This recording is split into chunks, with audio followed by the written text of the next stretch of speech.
नमस्कार। श्राद्ध खाने नहीं आऊंगा। अरे भाई, बुढ़ापे का कोई इलाज नहीं होता। 80 पार कर चुके हैं, अब बस सेवा कीजिए। डॉक्टर पिताजी को देखते हुए बोला। डॉक्टर साहब, कोई तो तरीका होगा, साइंस ने बहुत तरक्की कर ली है। शंकर बाबू, मैं अपनी तरफ से दुआ ही कर सकता हूँ, बस आप इन्हें खुश रखिए, इससे बेहतर और कोई दवा नहीं है। और इन्हें लिक्विड पिलाते रहिए जो इन्हें पसंद है। डॉक्टर अपना बैग संभालते हुए मुस्कुराया और बाहर निकल गया। शंकर पिता को लेकर बहुत चिंतित था। उसे लगता ही नहीं था कि पिता के बिना भी कोई जीवन हो सकता है। माँ के जाने के बाद अब एकमात्र आशीर्वाद उन्हीं का बचा था। उसे अपने बचपन और जवानी के सारे दिन याद आ रहे थे। कैसे पिता हर रोज कुछ न कुछ लेकर ही घुसते थे। बाहर हल्की हल्की बारिश हो रही थी। ऐसा लगता था जैसे आसमान भी रो रहा हो। शंकर ने खुद को किसी तरह समेटा और पत्नी से बोला, सुशीला, आज सबके लिए मूंग दाल के पकौड़े, हरी चटनी बनाओ।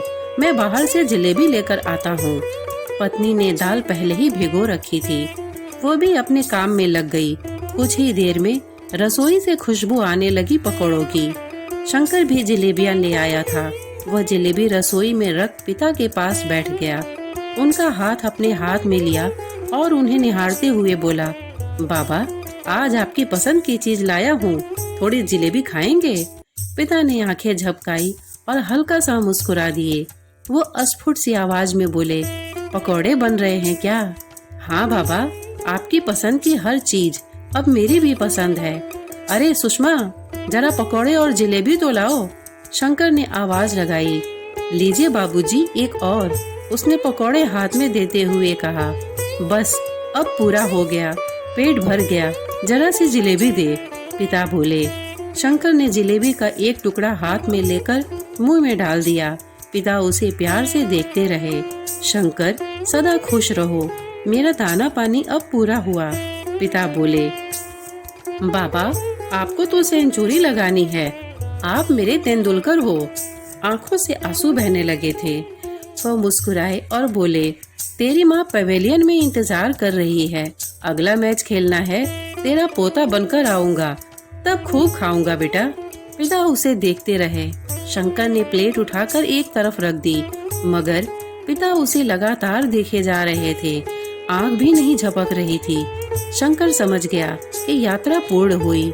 तभी उसे ख्याल आया, पिता कहा करते थे, श्राद्ध खाने नहीं आऊंगा कौवा बनकर, जो खिलाना है अभी खिला दे। दोस्तों, आज की स्वार्थ भरी दुनिया में बुजुर्गों का आदर घटता जा रहा है और मृत्युपरांत श्राद्ध करके ये बताने का प्रयास किया जाता है कि वे कितने पितर भक्त हैं। ये तो श्राद्ध की, या यूं कहें कि अपने पितरों का अपमान है। यदि सचमुच दिल से जीते जागते माँ बाप व बुजुर्गों की सेवा की जाए तो मृत्यु के बाद अपने मृत परिजनों को स्मरण अंजलि प्रस्तुत करना श्राद्ध के माध्यम से सार्थक है।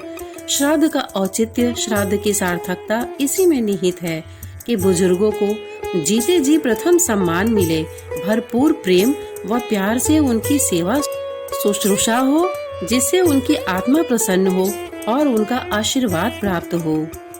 श्रोतागण, प्रस्तुत कहानी आपको कैसी लगी, हमें कमेंट करके अवश्य बताइएगा।